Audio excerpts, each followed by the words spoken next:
So for my final project, I wanted to talk about about Disney's hypocrisy, and they're essentially queerbaiting their audience about how they market and talk about their supposed allyship.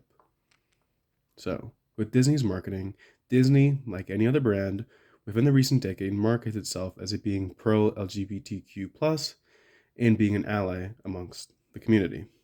And they have multiple products showing how they want to care about being part of the LGBT community, which is shown in multiple stores of theirs, like in Disneyland, Disney World, and including multiple shops open. How they plaster the rainbow flag everywhere.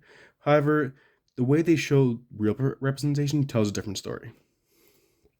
So, within my thesis, I want to explain how Disney only publicly markets being an ally to the LGBTQ plus community, but mostly prioritize making a profit over actual representation, which is seen repeatedly in how they market their shows and movies versus what happens behind the scenes that limits meaningful representation and visibility of that representation and reveals their hypocrisy. There are at least two cases of this hypocrisy being evident, which was Gravity Falls, which was created by Alex Hirsch in 2012, and The Owl House, which was created by Dana Terrence in 2020. First, I want to explain what rainbow capitalism is. And what rainbow capitalism is when a company only markets LGBTQ products to only make a profit without actually outwardly supporting the LGBTQ plus community. And Disney is best known for this by having multiple first openly gay characters in their movies. However, those reveals are only in small 5-second clips, and those characters being small side characters with little to no screen time or actual character development. So first, Alex Hirsch.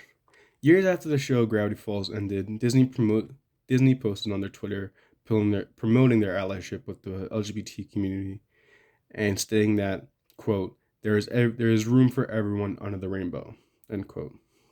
However, Alex Hirsch, creator of Gravity Falls, saw this and responded back to their tweet and said how behind closed doors that they tell the creative department behind the shows to quote unquote cut the gay scene or will lose money from other countries.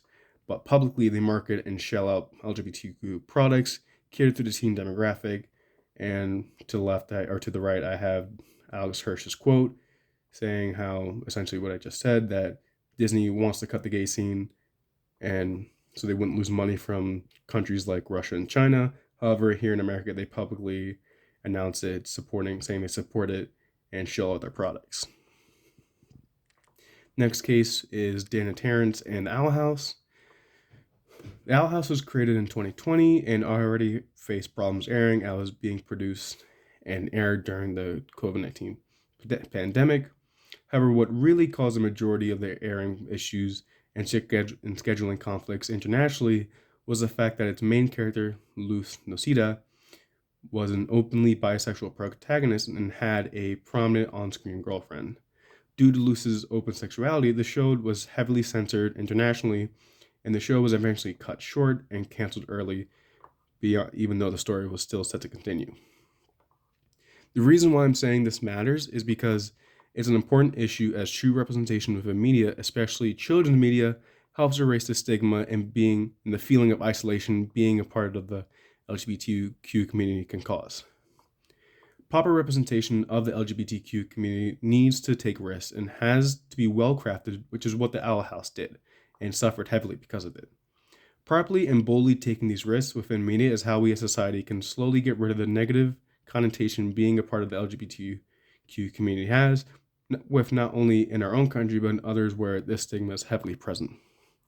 In conclusion, Disney only sees the LGBTQ community as a potential profit and does not have a real motive to support them. However, Disney does have the power to change if they had fully commit and properly include characters who are LGBTQ plus in their media.